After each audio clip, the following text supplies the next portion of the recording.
Conversations. It's about people. It's about issues. It's about us.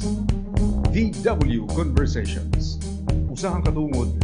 Usahang kinahanglanon. Pag-iristorya ita ang kinahanglan pag-iristorya. VW Conversations.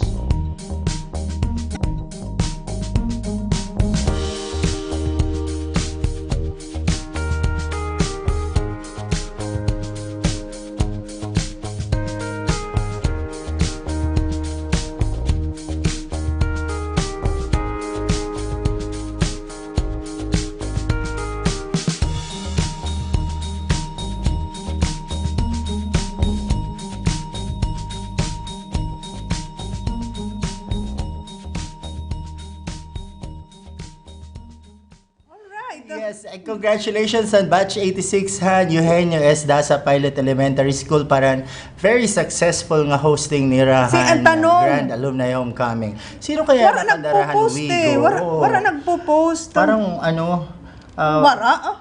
di rin natin circle of friend di dahil Facebook. Pero wala ko pa kinita ang bisan- nagko-congratulations sa nakadaogan Wigo, brand new Wigo. Oo, hinudawla. Halo, hinudawla. Adi nak mga ka-batch, batch 81, nasa rin nga, ang butano nila, batch 77 ni Nihirahadahan Elementary. Nag-inaraglasay ko, no, nahingalimot na lang paghulugan nila raffle ticket. At naligbukan, di ba? Na siya mat ang pinaka-importante.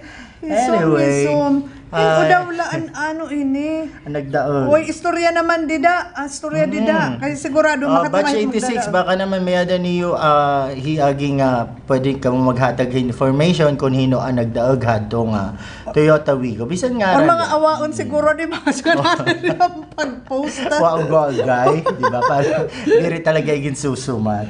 Pero Malay anyway, di mo. ba yung raffle na yun, bisa ka man waray dito, kung ikaw talaga nagdaog, ihahataghain. Oo naman. Oy, hinudawlaan ano ini. Kasi dapat kagabi pa may ada na hini naka-post. Yes. Pero ngayon wala. Awa-awa nga kasi ang dami. May ano nga sa Sir Julius Lim sa kabuklet ko no ni or may pagdaog. Anyway. Wara lagad la bangin man la itiya tapos namingaw la. Pero yan hindi naman matatago. Daro dako bisang kung gutit wigo daro dako. Naman mabugat diba? Nga hindi ikaw nga ni anak dagig dadako matalaga ni. Di ba? Imagine, especially nga sa lang nga ticket aning pinalit 100. Oh, I have a car worth $100. Naman, Oh, isang diba? daang piso mo panalo kotse. Diba? Saan ka pa? Diba? So what happened to the bangkarera? Kaya may ada daw mga technicalities nga gin-postpone. Pero 2 days dapat ini. Yan Ano na kayo? and tomorrow. Anong technicalities? Ay, parang ambot. Kulang adahin lawod. What? Excuse me, ha? Pero balita Kung wala din ni Hitler uligid, pwede ka kumatitaro harayo. Ano pa, di ba? Yeah, it's supposed to be 2 days nga event in Bangkarera. Siguro i-fuse na lang nila tomorrow.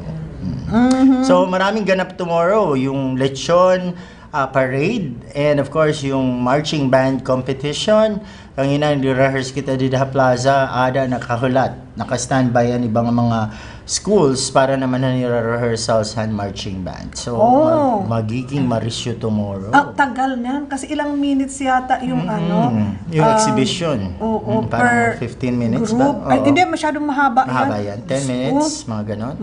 Hindi kita mara. Pero I think si akong ka-namesake, Glory Emmanuel Arago, itong chairman itong marching band. Tapos si Edper Arago Rakal, itong ano ni, dila itong lechon parade. Okay. So, And tomorrow night is Dasig night. Oh my God, it's bukas party na. time. My God, hindi pa rin. September 5. So, parang siksik-liglig umaapaw talaga ito natin mga kaganapan tomorrow ng adlaw.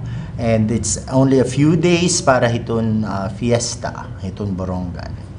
Nga, dami nang pwedeng, daming pagkakalibangan, di ba? So, yun lang, bawal magkasakit at this time. So, dapat hinay lagi hapon kita. Take all the necessary vitamins and yung water intake. Napaka-importante gihapon yun eh. okay. Naman. Anit mahina na ba dit dasig? Dasig is actually a street party. So parang ano yan, para sa mga gaya naming mga millennials, it's a must. Parang you have to be there or be square. Kasi parang yun yung ano eh. Yung crowd doon. Okay naman. Is it a very young crowd? A very young crowd. And yung ano lang, happy lang. Chill. Yeah, pero hindi naiwasan talaga yan. Yung you get there, you get wasted, na inom ka. Talagang yung wasted lang talaga. My God. Pero nagkabeses nga dasig nga na, every year nakaka-attender kita itong dasig darahay, yeah, at mga kasangkayan. And unfortunately, nakauli kita nga di kita ginsasarabot. So, inunan-unan yeah, pag-uli. di man lang nga ni dasig nga di ka ano yan, ginsasarabot. ka-level ko yan si Dr. RD. Diyan. Kami last time, naglawang kami hand foam. Inuliak nga puro lagay. Nakakaturong kita nga naka-rubber shoes pa and all those things. Diba? Yes. Pero it's fun. Masaya lang naman siya, di ba? Parang tag ito, good fun. Tsaka it's also an opportunity to meet up yung mga old friends or meet new acquaintances, di ba? Parang ganon. Tsaka you get the vibe ng kabataan. Parang ganon. Okay, Mana Salud Casiliano. She won the Toyota Wigo. Wow! Oh, Hey! Madam! Ma'am, diba? Madam! Bagong car. Swerte naman. Pero daw lang ang ticket sa niya pinalit. Papakianhan ka. Pero ayoko talaga, admittedly, wala tayong swerte dyan sa mga raffle. Ay, wala na. Pakiana, pinalit ka. Pinalit, Pera? I have 3 tickets. Okay. So that's worth talaga. 300 pesos. Ako din naman nagpipinahiawa. Pero sabi nila kasi, pag ikaw maswerte sa love life, malas ka sa mga ganyan raffle. Pagka maswerte ka sa raffle, malas ka sa love life. Gano? Pareho. Ay nalay ni takswerte, di ba? Papareho naman. Well, swerte aada siguro hit adventure challenge. Malas pa rin. Di ba? Malas pa rin. Di ba? Parang gano'n. Ay, nalaking bubutang, mumutang. Di ba? Parang gano'n. Kaya kapag may nagpapalitin mga raffle ticket, ay kita ito, di ba? Pero dahil kayo di ka na makakadiriti mga kasangkayan, sige na lang. Uga. So anyway, congratulations nga. It was also for also for a good cause. Oo. O, di ba? Di ba naman, kumbaga, sa ring pamangani mani iton mga premyo-premyo, it's just icing on the cake, di ba? Yes, oo. Di man talaga asya iton imo katuyuanan. Wow. Pero magdaag ka nga why not coconut? Correct. O, di ba? Mana Salud Casiliano for winning the Toyota Wigo. Congratulations! Congratulations! Diba? Ang saya lang, sa halagang 100 piso, Oh. may kotse ka. Tanungin natin kasi kung ilang tickets ang kanyang Yes, binili. yun nga. Oo. Kasi the more the merrier. Oo, diba? the merrier better chance. chances of winning, di ba? Ganun lang yun talaga. Namumuhunan ka rin, di ba? Pero may ari talaga yung ibang swerte. Mapalit ka usang nga ticket and oh my God, you are made. Lang kasi I remember the movie Feng Shui. Di ba? Pag kami dumadating na swerte, may kaakibat na ano.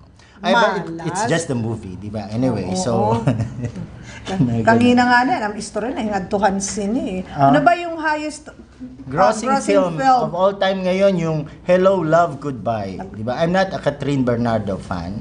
Actually, hindi ko gusto yung ngahak kasi tiya. Diba? But she acts real well. It's among her contemporaries, magaling It's siya. one serious actress. Tsaka she'll go siguro places. kaya naman naging top grosser. Yan kasi combination ng ng GMA7 artist, Bulaga, si Alden Richards, tsaka si Catherine Bernardo. Although it was a gamble. It was a good project. Tsaka maganda siguro.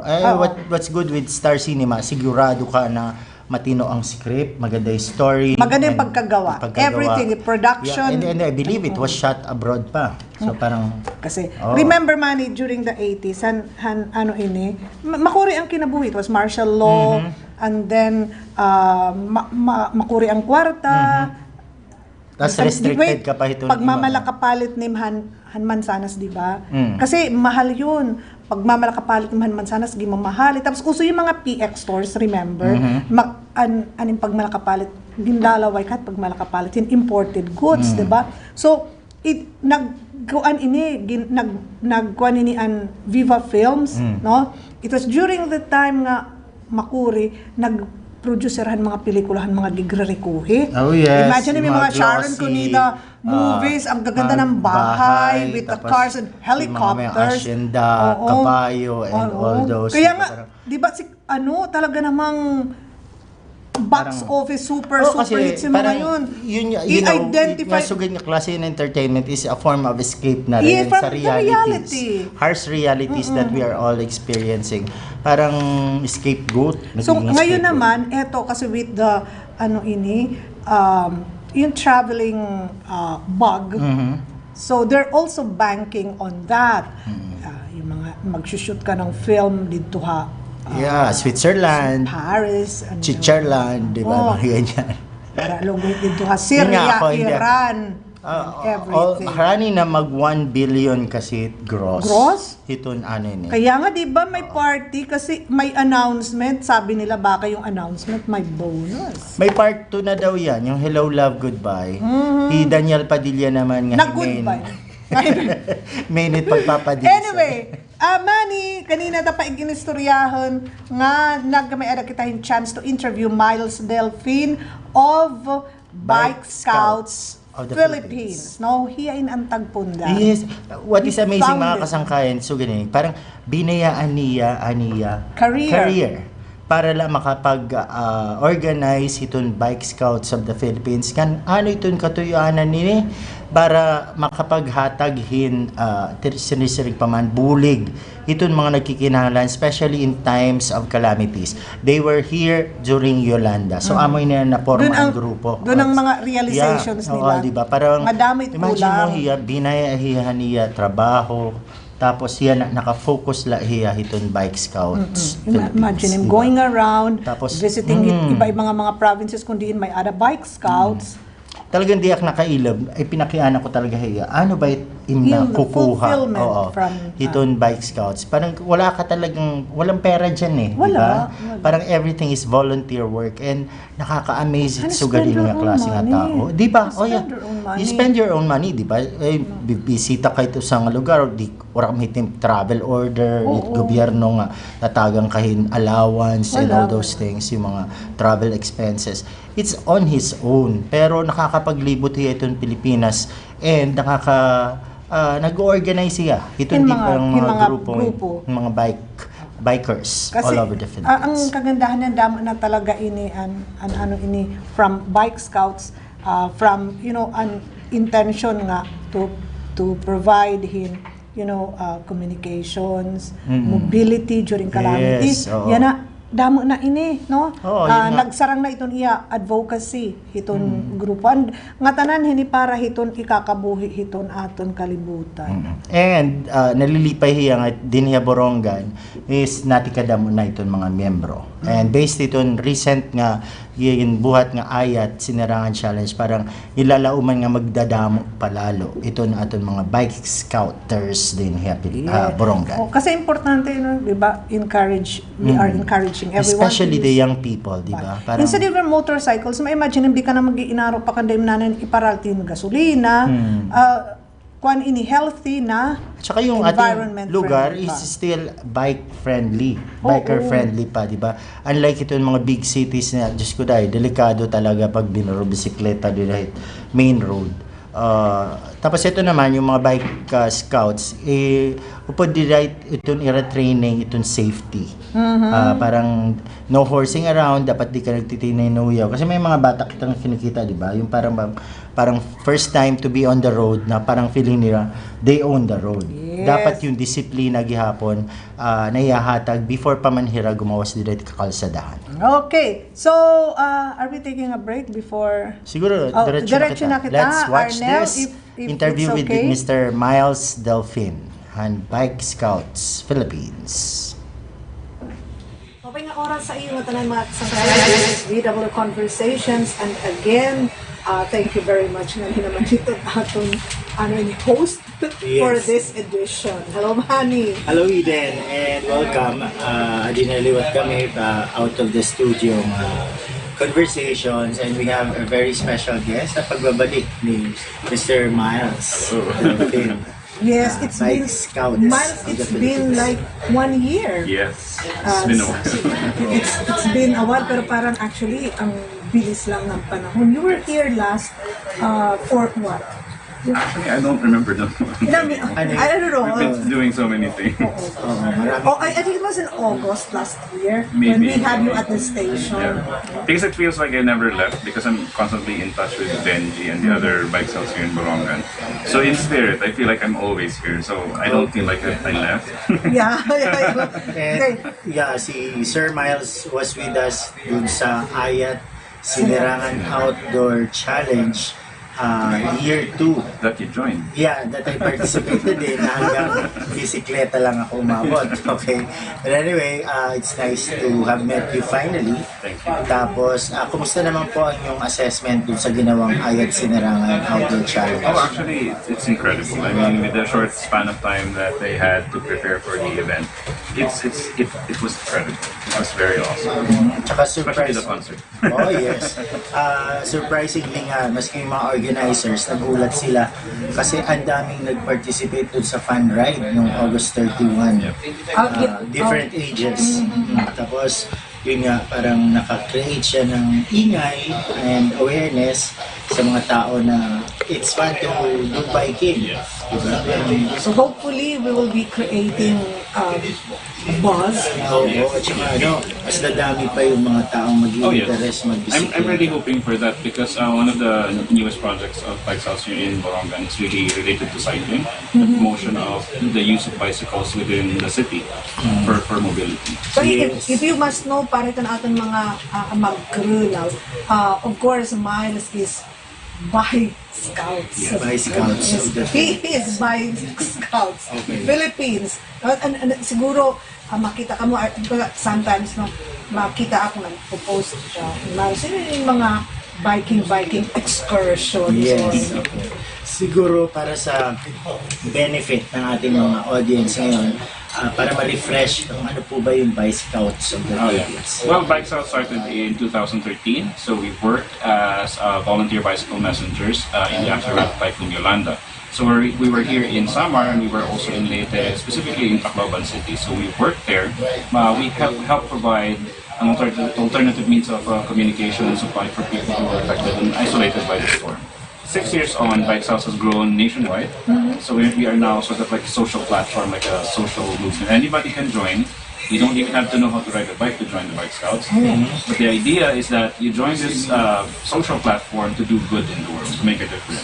so Bike Scouts Borongan, or is it Eastern Samar? It's Borongan. It's Borongan. So it's Benji.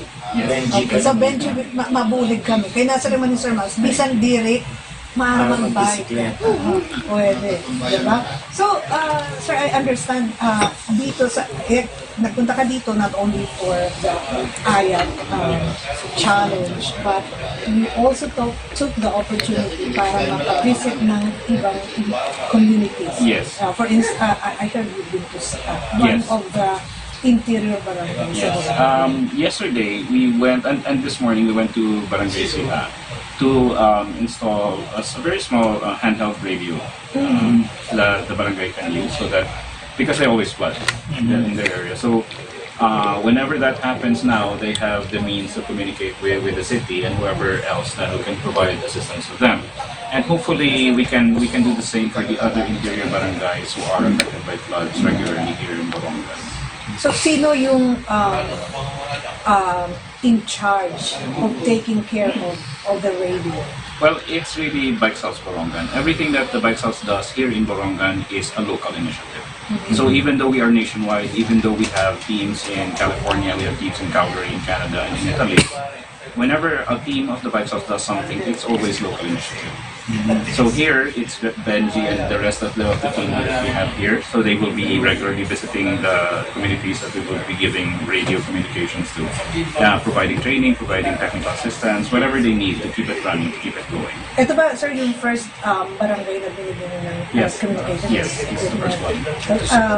Maganda ito. Totoo because siya, easily inundated yan ng flood water. Talaga. Yan yung mga unang nabibiktima ng flooding. And ano po ang iba nating plano? Say, are we into maghanap pa ng ibang lugar dito sa Borongan or somehow ipalawakin pa also Yes, the province? of course we're going to start small. We're going to start here in Borongan. We're going to start with like San Mateo, and the other interior barangays. We've already identified some of the things that they need immediately, so we're going to do something about that.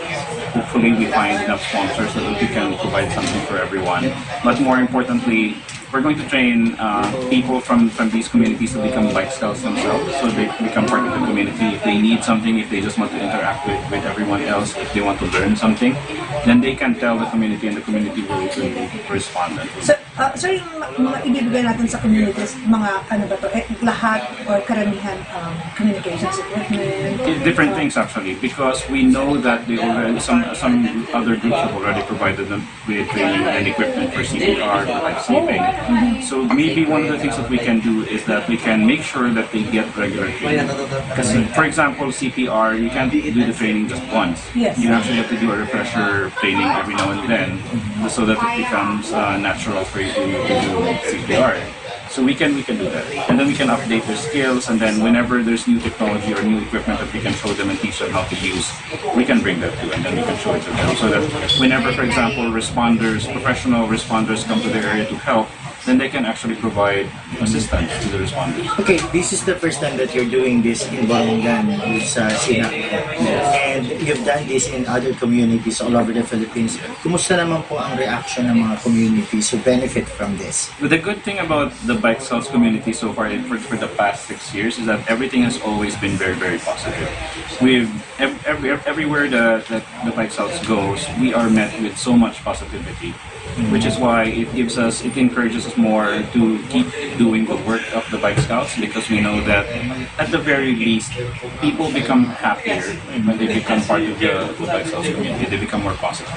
More positive and prepared. Yes, definitely. Parang, kumbaga, nabibigyan sila ng lakas na loob na whatever happens, merong mangyayaring maganda at maraming tutulong. There is someone listening always, and there is someone who will ride to where they are and provide assistance. Kasi the very important thing is communication. In At saka times yung of mobility. Yes, Diba? exactly. Pagdating sa mga ganyang calamities, I mean, napakahirap kasi sasakyan, motorsiklo, alaking hassle, lalo Yes. na kung impassable na yung lugar. Whereas kung bisikleta, kayang bitbitin, tapos maghanap ng paraan para at least makatuloy dun sa Exactly. lugar. And that's what we saw in the aftermath of Typhoon Yolanda, and which is why we actually came up with the idea of using mountain bikes specifically, because it can go anywhere. It's easy to maintain, anybody can ride.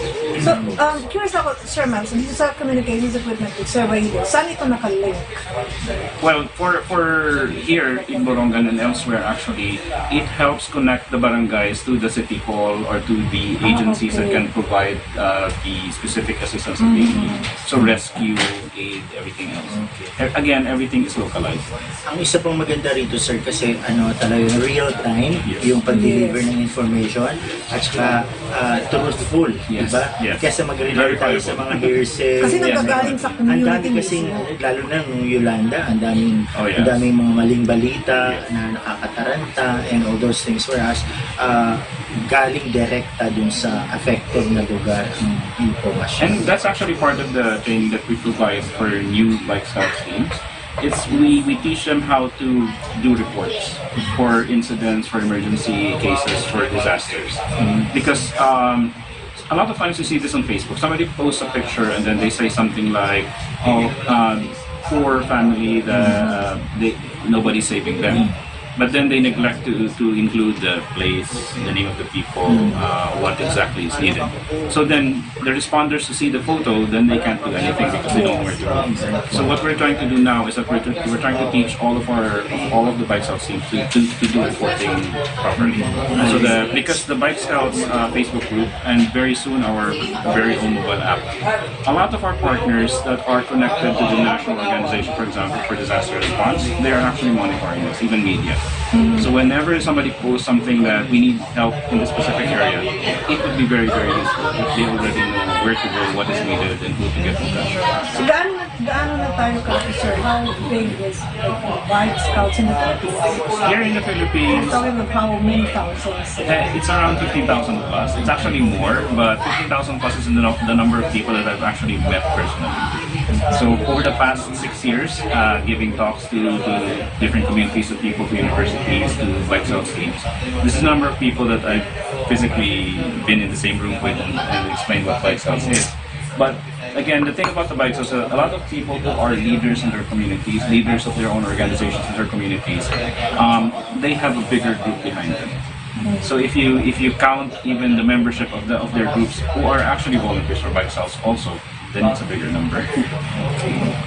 So napakagaling na endeavor, and yung para sa mga kabataan especially, parang this is an opportunity to get involved.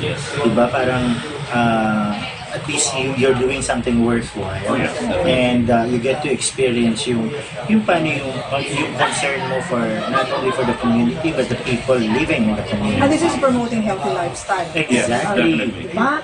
Cycling. Sir, ano ba yung mga future plans na? Like for Eastern Summer? We have a lot of stuff that we want to do here actually, but the main thing right now is that we want to grow the Bike Scouts community here. We want to grow the Bike Scouts team. So Ilan tayo? Benji. Ilan tayo? In Eastern Bike Summer? Are we talking? 20 pa lang yung official. The official. Official. But with yung response dun sa Ayat Sinirangan, ang daming nag-participate, more than 150. I think marami nang mag-i-interest. It will be bullying. More than 100. And I'd like to invite everyone to sign up for Bike Scouts, join the community. It's fun and we're doing good. Diba? So, ano sir yung mga plans natin? Future plans for Eastern Summer? We start with the Greenways project. We actually spoke with the city government, and then it includes the citywide adoption of bicycle and pedestrian mobility. I think that's the most basic thing, to make the city of Morongan more bicycle and pedestrian friendly. Yes. So, and then of course we have a lot of events, flagship events, 1,000-kilometer ride. We want to bring in our other flagship events like the Midnight Ride every Christmas. And then we are starting to build what we call an e-library. We don't have an official name for it yet, but we have donors for computers. Is it for Eastern Summer? For here, yes. For here. Specifically, yes. Hopefully we can get like a space, and then we will put in the computers there, and then it becomes an e-library. And then it's sort of like an educational internet cafe for the kids. And then we will also put in something about cycling so that all in one space people can learn a lot of things about what the bike stuff is. Ang ganda, but sana but it's going to be a bit difficult masyadong makipat yung mga daan. But anyway, pag interesado naman. Yeah. No, we actually have a solution for that. We're not going for bike lanes because it's impossible. So instead, what we're talking about actually is the priority lanes or alternate routes. Because cities have a lot of streets. And so we identify routes that can be priority routes for bicycles and pedestrians.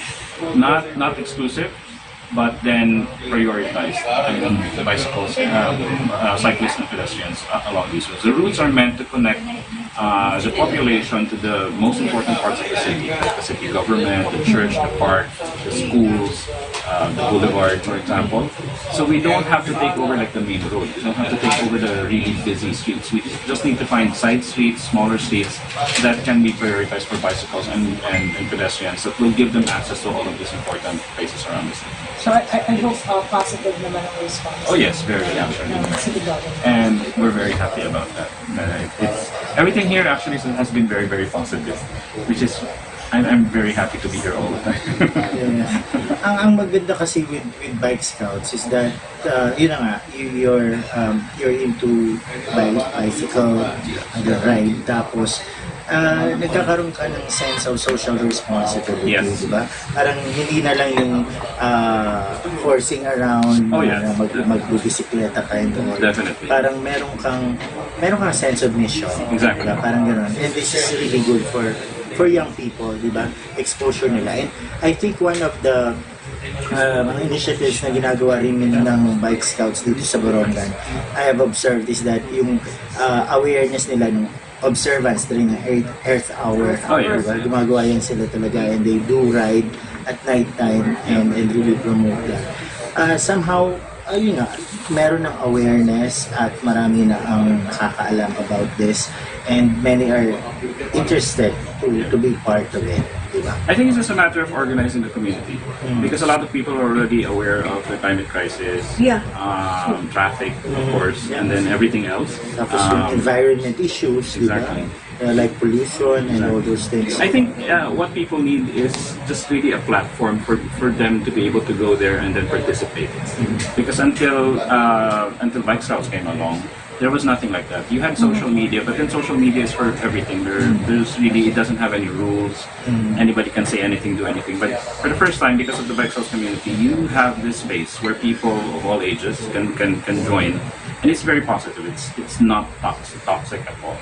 And then it's focused on doing good in the world. Yeah, ang daming possibilities, Yes, diba? Ang daming pwedeng gawin. Endless. Endless possibilities. Tapos yun nga, you create a community of people who are willing to help. Yes. Yun yung maganda dyan. Yun, very positive. Para bang, Including you guys. yes, of course, we're more than willing to be part of Bike Scouts. Kahit si Eden hindi marunong magbisikleta. Oh, it's okay. I know. Sa parte na siguro ng communication and information, dissemination, pwede po kami. Oh yeah, definitely. Because as I was saying earlier, you don't really actually have to ride a bike to become a Bike Scout. It's about what you have inside that you're willing to share. And that is the most important thing about the Bike Scouts community. Mobility, it's up to you what is more comfortable for you. Yun na nga, tapos yun ba, maganda pa siya para sa katawan, di ba? Yes, definitely. Sa health. Kasi nga, masyado ng sedentary ang karamihan ng mga kabataan ngayon, di ba? Sa Nakaupo ka, gadgets and 8 all hours, those things. 8 hours a day in the office pag uwi mo. And then, like, it's very good for the environment. That's a good point, Diba? actually. That's a good It's point. environment friendly, and that's something that we should really push and let our young people Kaya nga be gusto ko aware nang about, bumili ng diba? bisikleta ngayon. Kasi parang, motorsiklo parang tama na. Yung mga short errands lang siguro, we Yeah. can use the bicycle. Definitely. Diba? Parang, Well, actually, like one of the things that the bicycle does is that it forces you to enjoy your surroundings. Because now, not just the kids, actually, even us, we live on Instagram. When we talk about nature, when we talk about beautiful places, we're actually talking about the pictures that we saw on Instagram and other social media. But if you have a bicycle, you can go to these places actually, and there are a lot of beautiful places around Borongan. Just this afternoon, I rode my bicycle to Surigao, which is a very very beautiful bridge, Yes. in a very very beautiful setting. And most people will probably see that on Instagram. Well, I'm Yes. posting that on Instagram. But the thing is that with my bicycle, I was able to go there and take a photo of my bicycle and myself in that place.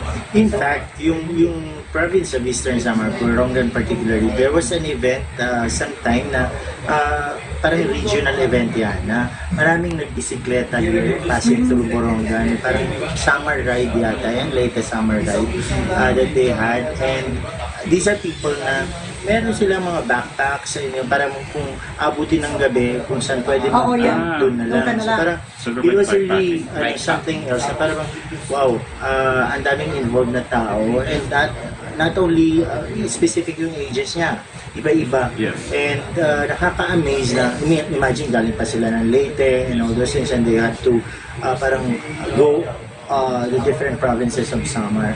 Na parang nakaka-amaze na ang laki-laki ang haba ng ride nila, and yet they seem to be enjoying it. Oh yeah, definitely. And I've ridden my bike all over Samar. Wow. And Yeah. I can personally vouch that Samar is really paradise for if you're a cyclist, or actually in general for anyone.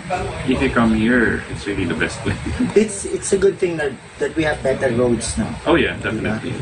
Parang very bicycle friendly na siya. Definitely. Pero hindi, may challenge pa rin kasi may mga bulubundukin na But it's okay. Taas, baba, taas, baba. Oo, taas baba. Like I recently rode my bike over the Paranas Road, and that's a very beautiful place. Oh, yes. They have a spot there they call, I don't know if it's the actual name, but they call it Little Baguio. And then Yung zigzag dyan. yeah, at the very top, it has a lot of pine trees, Yeah. and it's very very cold very cold. in the afternoon. So it really is Little Baguio. Kasi It's alam very mo, beautiful. yeah, needed na yan dito sa Borongan. Kasi dito sa Borongan, I think, almost every house is a motorcycle. So, imagine mo yung ilan in a day, ilan yung nagbubuga ng exhaust. Exactly. Dahil ang dami, no? So, kasi naman, ang problema din sa atin, ayaw natin mapagod.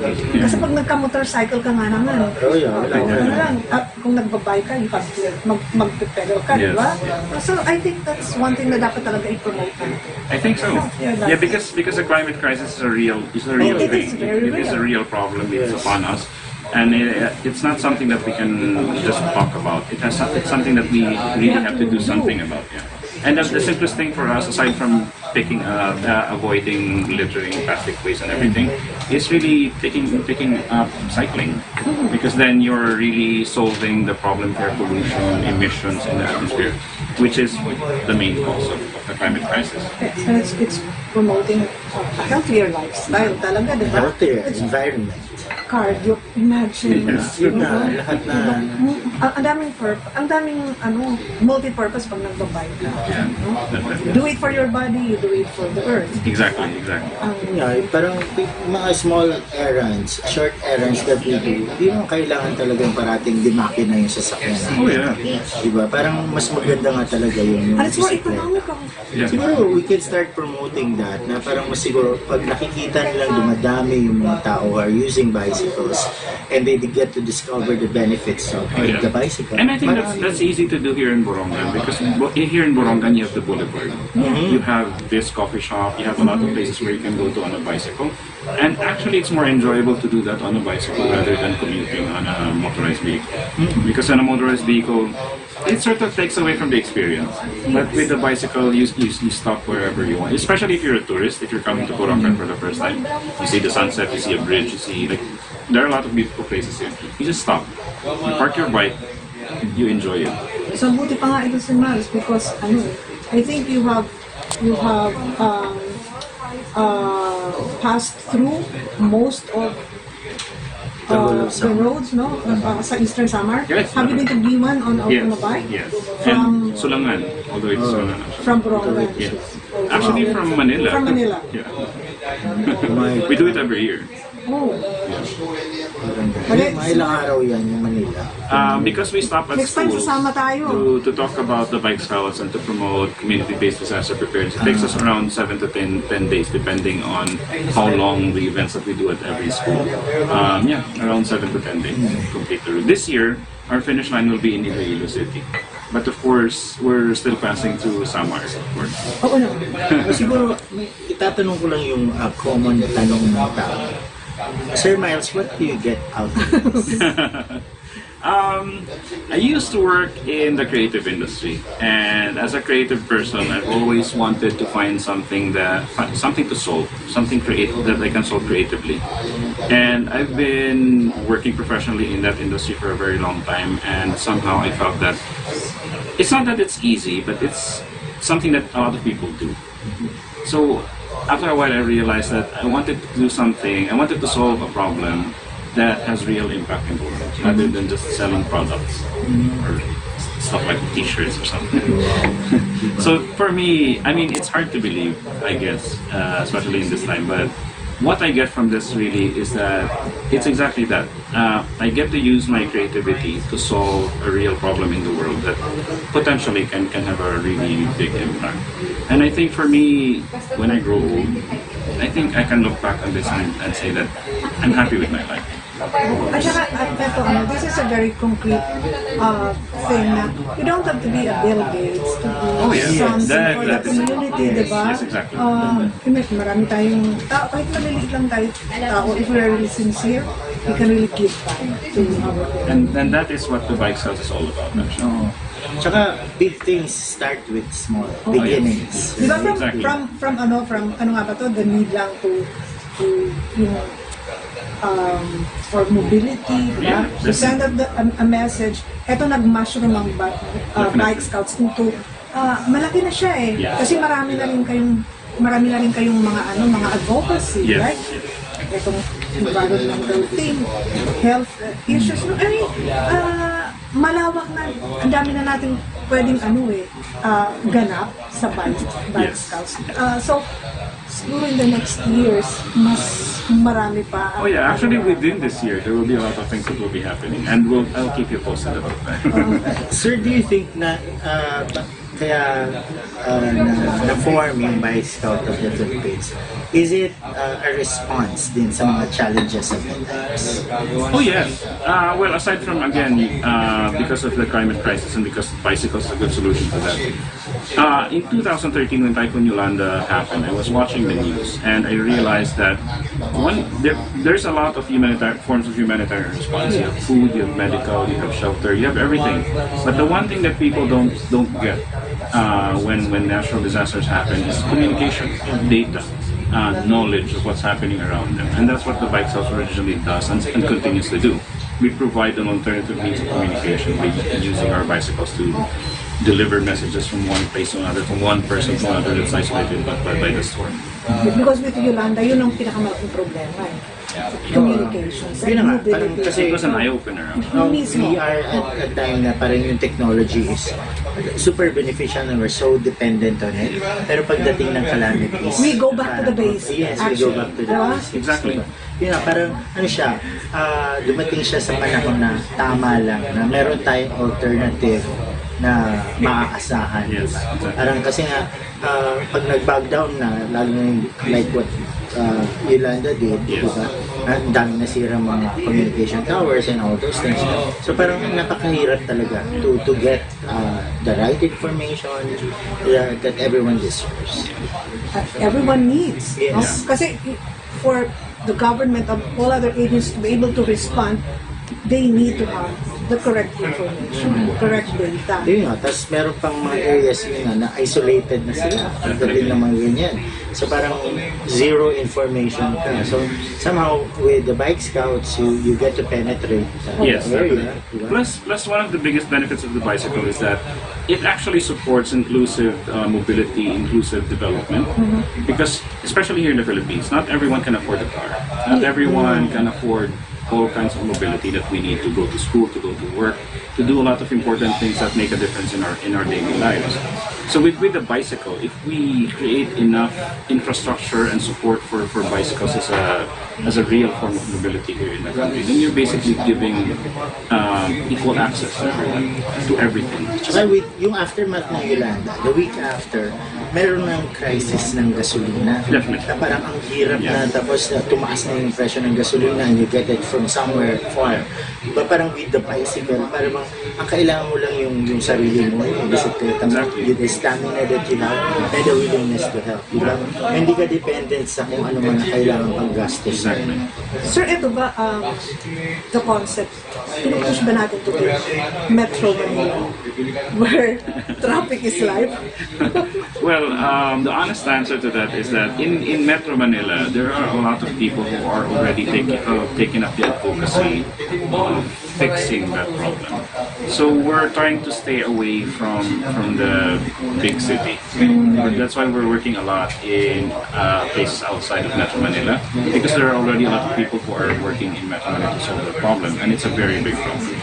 But for the Bike House, we realized that there's also a need for us to do something in places where the problem hasn't really happened yet. So there we have like in Borongan City, there's an opportunity for us to keep what's happening in Manila from happening here. So if we start with the education, we start with the introduction of the bicycles and the greenways project, for example, the access for pedestrians and bicycles. Before the problems of Manila happened here in Borongan, we've already started working on a solution rather than waiting before it's too late. Tsaka yung alternative na ibibigay na ngayon pa lang. Yes, exactly. Before it worsens. Exactly. Kasi yun nga, sabi nyo, mahirap pumasok sa big cities na. Kasi wala nang lugar. Yes. And besides yung nauso yung motorsiklo nga, napakalaking problema in terms of discipline, in terms of yung naglagay sila ng motorcycle lane. Pero just as yun, hindi pa rin nasusunod, di ba? And actually, that's one of the things that the Bike House community is slowly changing. Because if you're trying to change the mindset of people, it always happens over time. You can't just tell people to change overnight. So it happens over time. And the Bike Sales community is sort of like a support group. It's like a place where people can learn about it and then adopt it and then be around people who are also doing the same thing. So they become more confident. They become more proud that they are doing something good. Because like on social media, it's always about, oh, I went on an expensive vacation, I bought an expensive car, so on and so forth. So that's the way for people to become important, to become relevant on social media. It's the complete opposite in the bike sales community. In the bike sales community, what we're doing is that we're trying to make social good the currency for social relevance. You become socially relevant by doing something good in the world. So sir, may ibang communities pa ba ito sa world mag-engage ang bike sales? Actually, we're trying to target every community here in the in Eastern Samar area. But again, we have to start by growing the team, growing the community here, so that there will be more people who will be able to help and do the actual work. What was also good with the Ayat Sinarangan Outdoor Challenge is that it brought different groups, Oh yes, I saw that. interest groups together na somehow nakaka-influence din ng, kasi parang try natin to, di ba? Parang because that hindi lang tayo mag-focus ng surfing and all those things, di ba? Parang try natin to. And then lumalaki Yes. bawat group, di ba? So mas nagkakaroon ng mas maraming involved. I actually love the vibe here. I love the community vibe. I love that everybody here is trying to support everybody else. And I think with the bike sales community, we provide people with a place where they can champion that, where they can become a part of that, and become proud of being a part of it. At least meron na-cultivate yung social responsibility. Yes. Diba? At saka yung concern for everyone. Diba? Yun yung sabi mo nga, I would like to believe na talaga yung mga maraming kabataan who are into social media are medyo narcissistic. Oh. Diba? Parang, whereas kung halimbawa if you belong to a certain group like Bike Scouts, nakukultivate na maaga pa lang yung social responsibility and making them realize that they can matter in terms of providing change, providing assistance to other people. Personally, I believe that everyone is inherently good. It's just that especially because of social media, we are forced to be part of something that we don't really, it's not normal for us to do that, to become narcissistic, to brag. It's actually not normal for people. It's just that it's the norm. It's the rule. It's the only way to gain relevance on social media. So meron kang platform. Yun na. Exactly. And now with this, we have an opportunity to change that. And nagpapasalamat kami with that people like you, yung 5 people, di ba? Pumupunta dito sa Borongan and we are creating that awareness through information dissemination para medyo mabago yung mga lifestyle or Mindset practices ng mga tao, especially the young people. I think for me, I have to say this, that I think it's not because we're coming here that this is happening. I think you guys are already doing it. I think you guys already have the idea. We are coming here because we have something to contribute. So it's not all the credit should go to us. In fact, most of the credit should go to you guys, to the people who are here in Borongan, because people like me and organizations like the Bike Scouts who come from the outside and come in, it wouldn't matter if the local doesn't participate, if the local community doesn't participate and believe in it. So I think what really matters is that what's already here. We're just trying to strengthen that and make it better. So, thank you very much. Thank you. And Always happy to be here. It's nice that you're here in Fiesta season. Yes. You get to experience how Borongan Fiesta is like. And siguro pwede ng adopted child ng Oh, Borongan. wow. I'd be very proud to be For here. since baka mas marami pa siyang madidiscover. Yes. more than the, Actual residency. more than the Boronganon. We've actually scheduled a lot of rides and hikes around Eastern Samar and Borongan. So yeah, definitely. Yan kami nila Benji, nagkasama kami yan because of yung mga mountaineering and all those things. I started to discover, sila yung nag-introduce sa akin ng outdoor activities. So parang, kaya nga, age-defying. Yes, yes. Kahit na talagang the mind is willing, pero bumibigay na yung katawan. Pero push pa rin Yeah, we natin. still keep going. Sir Mas, thank you very much. Thank And, you. the next time that you're here, take time out to talk. Yes, of course. At saka continue to inspire. Thank you. Maraming salamat. VW Conversations. It's about people. It's about issues. It's about us. VW Conversations. Usahang katungod. Usahang kinahanglanon. Pag-iristorya ita ang kinahanglan ng pag-iristoryahan. VW Conversations.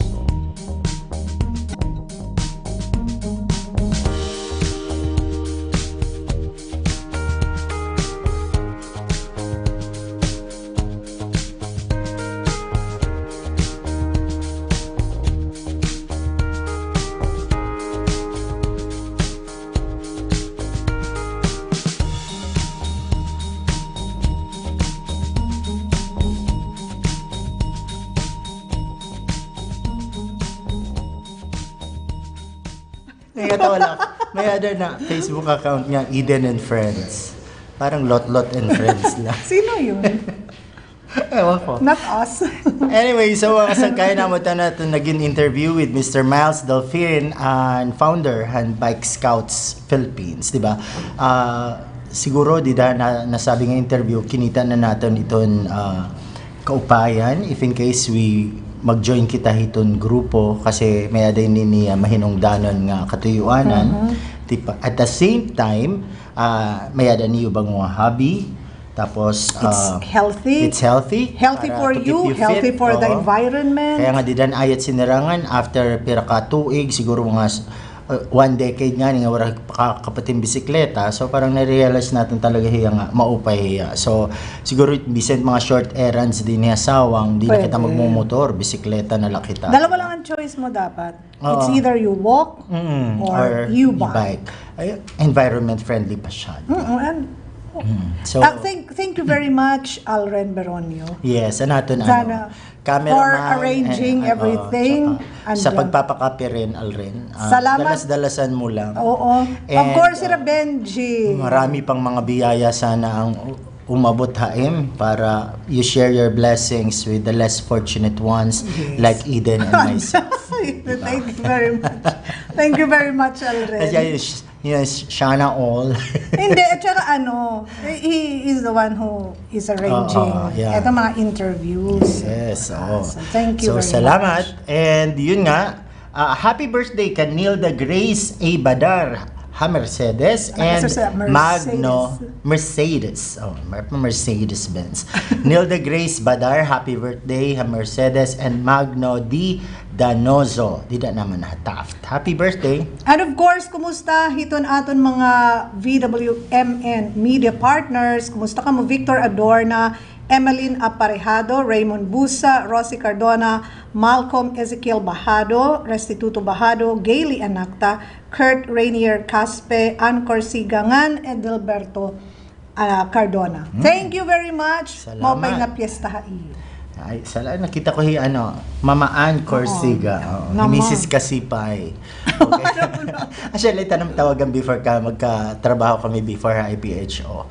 Okay, so salamat hiningatan mga media partners and sinipanganin natin sana magpadayon to you suporta itong VW Media Network and sana magdamag pa kami. And thank you very much mga kasangay. Until tomorrow, Lechon Parade. Buwas. damo Tapos, itong ang kaganapan daming ganap. tomorrow. May, Yung bang karera, finally sana may magtuloy na. skimboarding competition, diba? Buwas din.